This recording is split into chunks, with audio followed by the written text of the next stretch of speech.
Hey guys, I'm here with Carmela today from SC Bricks, and I'm here standing in front of your absolutely beautiful display that you've done. And so, just a real quick, this is the first time you've displayed at Columbia BrickCon with us, but it's not the first time you've displayed with us as a lug. And so I'm standing in front of what I think is one of the most exciting and detailed displays of a city.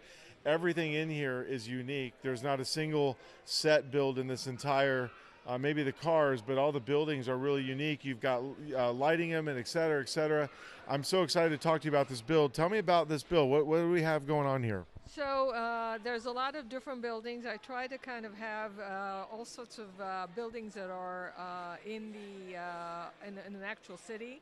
So I have a church, a synagogue, a museum, a courthouse, a bank, university, research center. I mean, I can go on and on.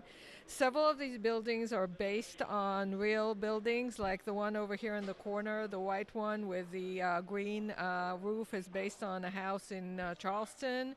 The one on the corner there is based on a house in New Orleans. Roughly, the one in the corner is roughly based on Albert Hall in England. So I'm trying to, I had kind of like inspirations from a lot of different places. The yellow house is inspired by a house in Savannah. And again, I mean, I have a bookstore, a library. I've really tried to have a lot of different buildings that more variety, so to speak. And also over there in the corner, I'm particularly happy with my build, the butcher, the baker, and the candlestick maker. So we've got like on the first floor it's a butcher, on the second floor it's a baker, on the third floor it's a candlestick maker. That's that pink building over there in the corner. So. I love it, Carmela. It's so much detail, and I love how you've put so much thought into real life architecture that you've seen. I always say that Lego draws from real life, and you've done a really good job in your build of trying to draw from the inspiration that you've seen out and about and put it into the build itself. And you've really added a lot of detail. Is there anything in here in particular that you're really excited about showing? Is there any particular piece that is your favorite? Well, I guess just because I love Charleston, my build of the Charleston house, I'm particularly proud of because, again, it's built on an actual Charleston house. Now, there are a few houses that are modified based on existing um,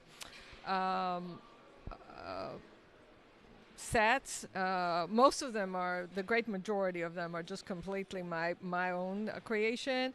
But like for example, I do have the Sanctum Sanctorum that was a Lego build, but I've made it into a modular and I put a pizzeria in the back. So a couple of them are like that where I've taken something but I've expanded that.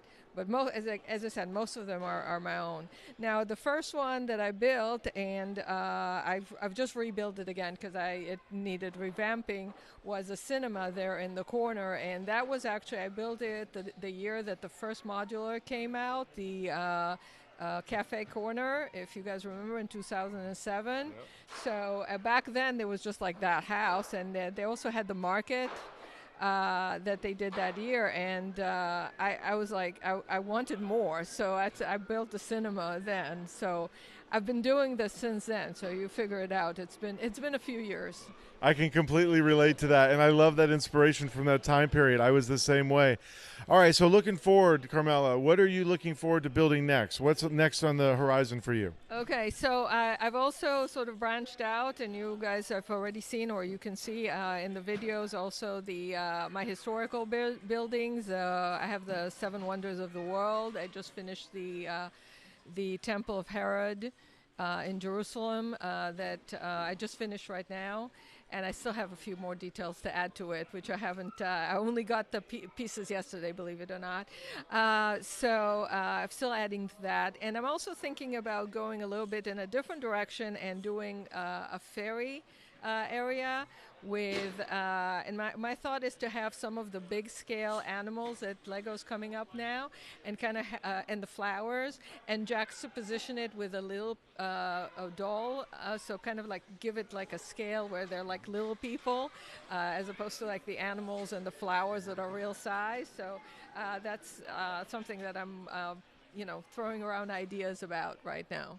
Well, I can't wait to see what you come with that. That's going to be fantastic. I love the size that you're talking about there, making the fairies really small. So, well, Carmela, it was great talking with you today, and I look forward to seeing what you build in the future. Thank you. All right, thank you.